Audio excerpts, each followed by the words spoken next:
Atos dos Apóstolos, capítulo 3. Pedro e João subiam ao templo para a oração da hora nona.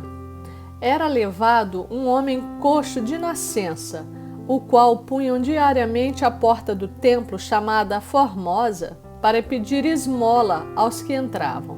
Vendo ele a Pedro e João, que iam entrar no templo, implorava que lhe dessem uma esmola. Pedro, fitando-o juntamente com João, disse: "Olha para nós." Ele os olhava atentamente, esperando receber alguma coisa. Pedro, porém, lhe disse: "Não possuo nem prata nem ouro, mas o que tenho, isso te dou. Em nome de Jesus Cristo, o Nazareno, anda." E tomando-o pela mão direita, o levantou. Imediatamente os seus pés e tornozelos se firmaram. De um salto se pôs em pé, passou a andar e entrou com eles no templo, saltando e louvando a Deus. Viu-o todo o povo a andar e a louvar a Deus, e reconheceram ser ele o mesmo que esmolava, assentado à porta formosa do templo. E se encheram de admiração e assombro por isso que lhe acontecera. Apegando-se ele a Pedro e a João, todo o povo correu atônito para junto deles no pórtico chamado de Salomão. À vista disto, Pedro se dirigiu ao povo, dizendo: "Israelitas, por que vos maravilhais disto? Ou por que fitais os olhos em nós, como se pelo nosso próprio poder ou piedade o tivéssemos feito andar? O Deus de Abraão, de Isaque e de Jacó, o Deus de nossos pais, glorificou a seu servo Jesus, a quem vós traístes e negastes perante Pilatos, quando este havia decidido soltá-lo. Vós, porém, negastes o santo e o justo, e pedistes que vos concedessem um homicida. Dessarte, matastes o autor da vida, a quem Deus ressuscitou dentre os mortos, do que nós somos testemunhas. Pela fé em o nome de Jesus é que esse mesmo nome fortaleceu a este homem que agora vedes e reconheceis. Sim, a fé que vem por meio de Jesus deu a este saúde perfeita na presença de todos vós. E agora, irmãos, eu sei que o fizestes por ignorância, como também as vossas autoridades. Mas Deus, assim, cumpriu o que dantes anunciara por boca de todos os profetas, que o seu Cristo havia de padecer. Arrependei-vos, pois, e convertei-vos para serem cancelados os vossos pecados, a fim de que, da presença do Senhor, venham tempos de refrigério, e que envie Ele, o Cristo, que já vos foi designado, Jesus, ao qual é necessário que o céu receba até aos tempos da restauração de todas as coisas, de que Deus falou por boca dos seus santos profetas desde a antiguidade. Disse, na verdade, Moisés: "O Senhor Deus vos suscitará dentre vossos irmãos um profeta semelhante a mim. A ele ouvireis em tudo quanto vos disser. Acontecerá que toda alma que não ouvir a esse profeta será exterminada do meio do povo." E todos os profetas, a começar com Samuel, assim como todos quantos depois falaram, também anunciaram estes dias. Vós sois os filhos dos profetas e da aliança que Deus estabeleceu com vossos pais, dizendo a Abraão: "Na tua descendência serão abençoadas todas as nações da terra." Tendo Deus ressuscitado seu servo, enviou-o primeiramente a vós outros para vos abençoar, no sentido de que cada um se aparte das suas perversidades. Atos dos Apóstolos, capítulo 4.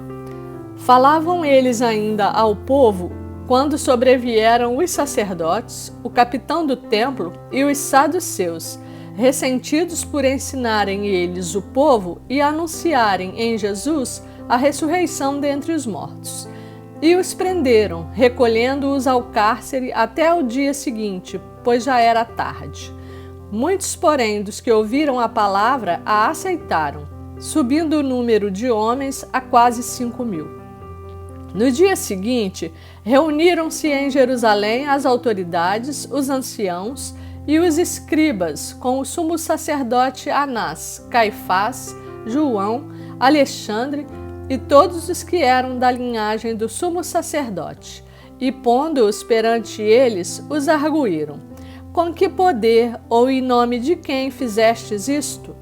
Então Pedro, cheio do Espírito Santo, lhes disse: autoridades do povo e anciãos, visto que hoje somos interrogados a propósito do benefício feito a um homem enfermo e do modo por que foi curado, tomai conhecimentos, vós todos e todo o povo de Israel, de que em nome de Jesus Cristo, o Nazareno, a quem vós crucificastes, e a quem Deus ressuscitou dentre os mortos, sim, em seu nome é que este está curado perante vós.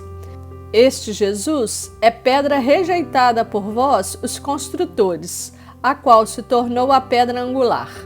E não há salvação em nenhum outro, porque abaixo do céu não existe nenhum outro nome dado entre os homens pelo qual importa que sejamos salvos. Ao verem a intrepidez de Pedro e João, sabendo que eram homens iletrados e incultos, admiraram-se e reconheceram que haviam eles estado com Jesus. Vendo com eles o homem que fora curado, nada tinham que dizer em contrário. E mandando-os sair do sinédrio, consultavam entre si, dizendo: que faremos com estes homens? Pois, na verdade, é manifesto a todos os habitantes de Jerusalém que um sinal notório foi feito por eles, e não o podemos negar. Mas para que não haja maior divulgação entre o povo, ameacemo-los para não mais falarem neste nome, a quem quer que seja. Chamando-os, ordenaram-lhes que absolutamente não falassem, nem ensinassem em o nome de Jesus. Mas Pedro e João lhes responderam: julgai se é justo diante de Deus ouvir-vos antes a vós outros do que a Deus, pois nós não podemos deixar de falar as coisas que vimos e ouvimos. Depois, ameaçando-os mais ainda, os soltaram, não tendo achado como os castigar por causa do povo, porque todos glorificavam a Deus pelo que acontecera. Ora, tinha mais de 40 anos aquele em quem se operava essa cura milagrosa. Uma vez soltos, procuraram os irmãos e lhes contaram quantas coisas lhes haviam dito os principais sacerdotes e os anciãos. Ouvindo isto, unânimes, levantaram a voz a Deus e disseram: Tu, soberano Senhor, que fizeste o céu, a terra, o mar e tudo o que neles há, que disseste por intermédio do Espírito Santo, por boca de Davi, nosso pai, teu servo, por que se enfureceram os gentios e os povos imaginaram coisas vãs? Levantaram-se os reis da terra e as autoridades ajuntaram-se a uma contra o Senhor e contra o seu ungido, porque verdadeiramente se ajuntaram nesta cidade contra o teu santo servo Jesus, ao qual ungiste Herodes e Pôncio Pilatos, com gentios e gente de Israel, para fazerem tudo o que a tua mão e o teu propósito predeterminaram. Agora, Senhor, olha para as suas ameaças e concede aos teus servos que anunciem com toda a intrepidez a tua palavra, enquanto estendes a mão para fazer curas, sinais e prodígios, por intermédio do nome do teu santo servo Jesus. Tendo eles orado, tremeu o lugar onde estavam reunidos. Todos ficaram cheios do Espírito Santo e com intrepidez anunciavam a palavra de Deus. Da multidão dos que creram, era um o coração e a alma. Ninguém considerava exclusivamente sua nenhuma das coisas que possuía. Tudo, porém, lhes era comum.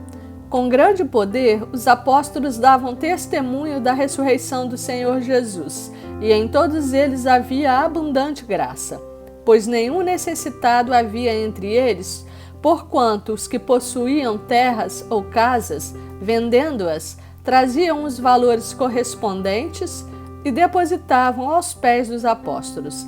Então se distribuía a qualquer um à medida que alguém tinha necessidade. José, a quem os apóstolos deram o sobrenome de Barnabé, que quer dizer filho de exortação, levita, natural de Chipre, como tivesse um campo, vendendo-o, trouxe o preço e o depositou aos pés dos apóstolos.